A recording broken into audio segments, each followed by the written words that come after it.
Hello, good morning, everyone. Hey, Deb. Hey, Andrew. Good to see you guys. Hope you're well. Hope you're well wherever you are. Welcome to another Wealth Coffee chat.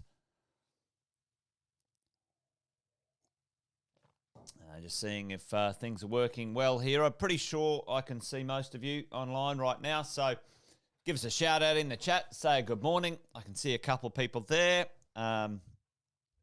But we'll get on with it. Maybe I've got some tech issues today. We'll see. The internet seems to be playing a little bit of funny buggers. But, yeah, my kids bought me this one. They know I like a few coffee mugs. So, yeah, that's it. There you go. Hey, good to see you guys. While everything's warming up a little, I'll do the quick intros. Michael, good morning to you. Jason Witt's my name. If you didn't already know, most of you do. If anybody is new, if you're popping by saying g'day for the first time, you might have just joined one of our programs, etc., etc. Drop us a little hello in the chat. Hey, good morning, Luke. And let us know where you're dialing in from, what you're up to, and where in the world you're coming in from. Yes, Luke, Andy is a legend. He's a good man. Been working with Andy for a while now, and he always delivers when it comes to this stuff. Smart, very, very smart person. What do they say? There's a good saying. If you're the smartest person in the room, you're in trouble. And I love it when I get around people who are way smarter than me. I absolutely learn plenty of stuff. So, yeah, he's a good fella. Hey, listen, Michael's dialing in from the Central Coast. Good to see you, mate. Thanks, Melinda. Great to hear that. Good, thanks for the feedback. Morning, Alison, Danny. Good morning to you guys.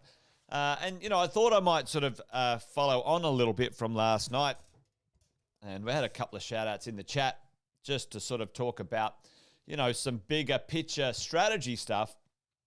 And, for some of you guys, you may know this and some you may not. But, I've been investing in the world of residential real estate now close to 25 years. Sam has been in that industry for closer to 30 years. He started in real estate as a property manager when he was 18 or 19. And we've been helping property investors for over 20 years. This is our 20th year this year. We're in positive, 20 years for positive. I was working with investors for 2 years before that. Anyway, along the way, we have done a few things. And I don't think there would be a property style of transaction, that we have not done. And so along the way, we've learned a couple things, and we've put them into models and strategies that we attempt to educate and communicate you guys with and support. So I thought I might sort of do an overview of the 5 major models compressed from, collectively, call it 50 years between Sam and myself, into some models this morning. So hang around. We're going to have a little look at that. Alison, thanks for joining us for the watch party last night. I'm going to sneeze. 2 seconds. Oh, no.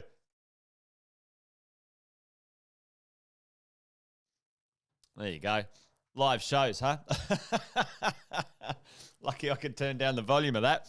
Anyway, thanks for joining us last night, Alison. Yeah, it was a bit of a bummer that the weather was terrible. We were hoping for a few more people, but the weather kept a couple away. But we're going to do a few more watch parties, which will be fun. Maybe get 15, 20 people together, maybe even more, and do a little bit of social fun stuff with the program. But, hey, this morning I wanted to take you guys through a little bit of stuff, like I said before, when it comes to the models of what we do and why we do it. So let's dive in. I'll just give it a good nudge this morning, and we can see how we go.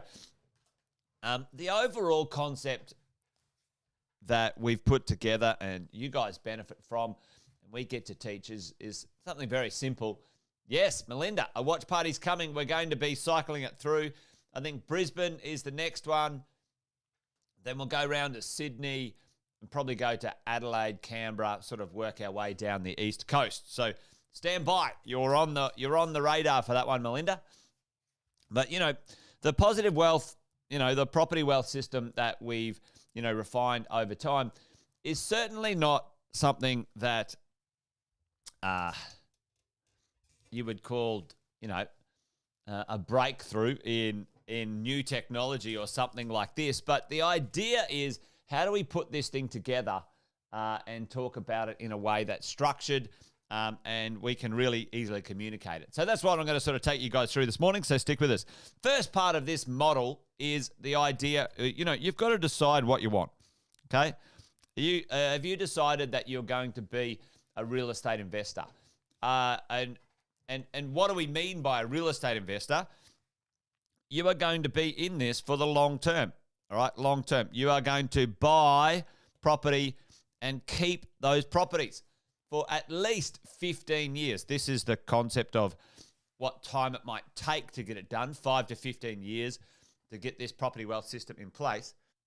So the idea is, have you decided right now, put a yes in the chat for me if you say, yep, I've decided 100%, no matter what happens, no matter interest rates go up, interest rates go down, market goes sideways, whatever. Have you decided absolutely 100% categorically that you're going to be a property investor, which means buying and owning properties for the rest of your life? Put it in the chat for me. There's 30 of you on this morning. Unless you're driving, I want to see a Y or a yes in the chat. It needs to be yes. Because if you haven't decided yes, and that's me, I'm in, I'm all in, and it doesn't have to be all in, and I'm going to talk about that in a minute, but you're going to be a property investor. Boom, done. Now, we don't have to have another conversation about anything else. We can add other, hell yes, Luke, I love it. We can add other types of investing into the mix. Like last night, talking with Andy, I'm a big fan of shares. I'm a big fan of business.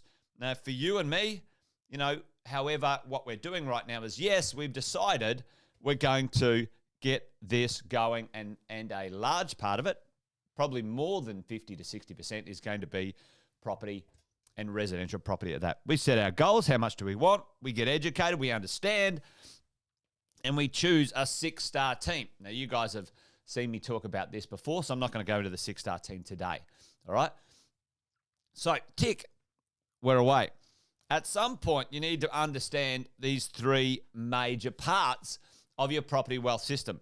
What assets are you going to buy? What finance will it take? The finance component is the most annoying part. It takes forever, right? With finance, it's so annoying, but you need to understand it and the strategy you're deploying, right? Now, the strategies often are very similar, but not exactly the same. So every investor needs something a little bit different, okay? A little bit different as you go. And, we can have a little look at what that looks like when you sit down with your coach and go through it. Brendan's got there a question. Hey, do you think a collective group could leverage the banks to get a lower discount? Yes, they can, Brendan. We used to do that often, actually. It was easier a long time ago. But yes, you can, Brendan. And that's something that the team at Positive Money, our finance team, is doing right now as well. So reach out to those guys if you need some help with that. The structure of what you're going to do in the future, the concept. So the understanding. Do you understand the assets that you're buying? Do you understand the finance to get them? And do you understand the strategy of that process? Okay? Tick in the box. If you do or you don't, most of us continue to educate and understand this more and more as we go along, which is perfectly fine. Nothing wrong with that. Now, let's go back here. There's 3 major parts. There's 3 major parts to the property wealth system that we need to make sure we have always on our radar, folks. We need to understand that your properties create a cash flow. Positive is preferable before or after tax, usually after tax for most of us. Positive cash flow.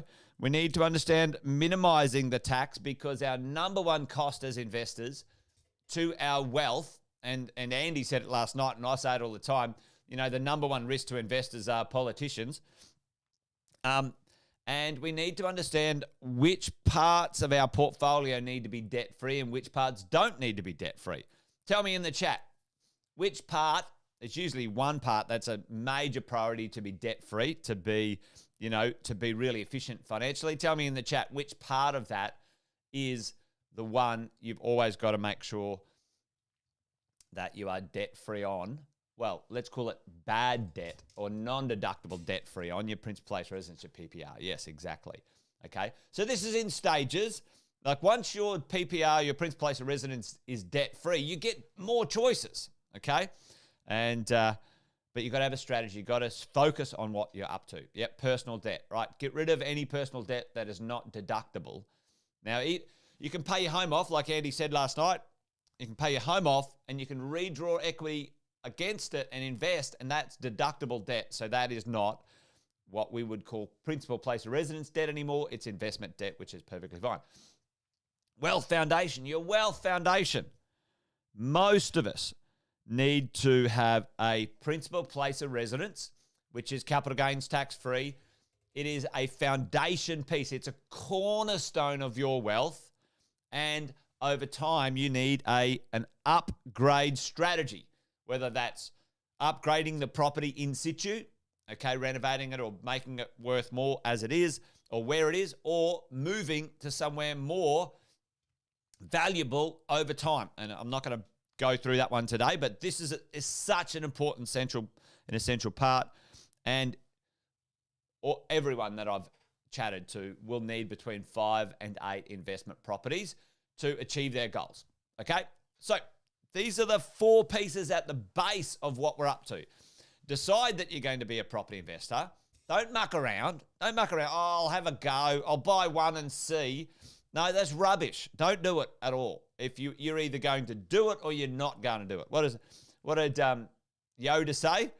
There's no try. There is like is or is not. Anyway, I think I've butchered that. Tell me in the chat, does anyone know what Yoda said to Luke? Anyway, I'm having a mental blank this morning. I hacked up, I made a mess of an Einstein quote too. I was trying to be a smarty pants to my wife this morning, and I hatcheted that Einstein quote as well, so it wasn't good. Anyway, so you're either you're doing it or you're not doing it. Like, look, one and having a go is not doing it, all right? I'm telling you. So, it's 5 to 8 investment properties. It's not difficult, folks. This is not a confusing process. Get your shit together and buy some real estate. You know, that's really the point of this thing. Or the rest of it is noise. The rest of it is noise and distraction and rubbish and carry on malarkey and bloody seriously. Anyway, so we know what we're doing. We know we've got to get this stuff, the foundational pieces. This is kind of all foundational pieces right here. This is where usually the hard work is. This is the hard work down there, okay? That's the hard work of what we need to do. Now, the fun work comes in these sections here, where we get enough wealth and momentum out of our portfolio, okay? Enough wealth and momentum out of our portfolio to do things like bigger deals, joint ventures, and like last night, the debt recycling conversation that we had with Andy last night. No, try not. Do or do not. There is no try. Thanks, Deb. Perfect. Nah, that's great. And listen, you know, there will be a time, there's always a time in investing that you just have to hold the bloody thing. Hold the line, folks. Hold the line. Right now, there's going to be a time where many of you have just got to like, hold the line. You've bought some properties. The cycle might be, you know, static for a moment. It might be going. I think it's a great time to purchase. I think there's a rental boom coming and a shortage like we've never seen in Australian history. There's just some noise over here, a little bit of kind of noise over here about interest rates. And, the ill-informed and the meek are over there worried about interest rates. Doesn't mean that you shouldn't be diligent about your cash flow. And that's not what I'm talking about. Okay, this is about you and I as property investors continuing with our acquisition strategy and just getting it done, folks. Get it done, right? There's no need to wait around, all right? And then at some point into the future, you guys know this. This is a medium to long-term investment play. Property is not short-term. It is not get rich quick. And if that's what you're here for, stop it. You're just going to ruin things for yourself and others if you think property is about getting rich quick and it's fast. It's not. I've never said that. And if anyone who tells you that, they're full of shit. There you go. Anyway, pretty fired up this morning.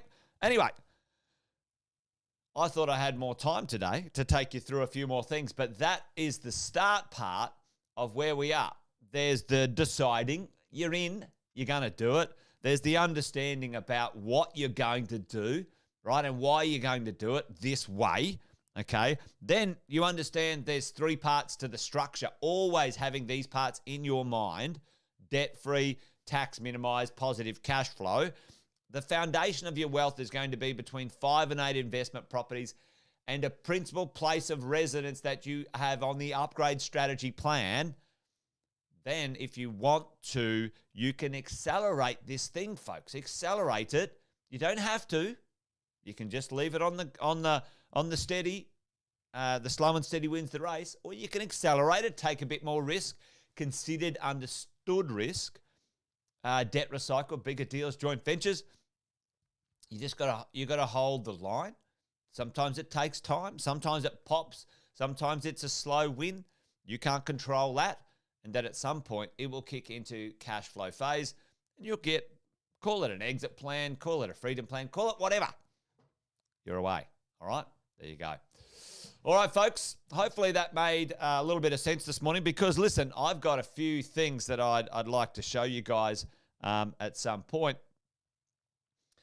which is like the 7 property wealth plans, the income engine, the tax-free matrix. There's a few things that I've still got to show you guys.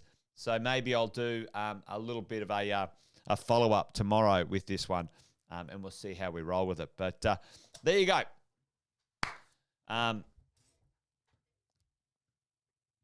Yeah, that's good, Alison. Yeah, it's a listen.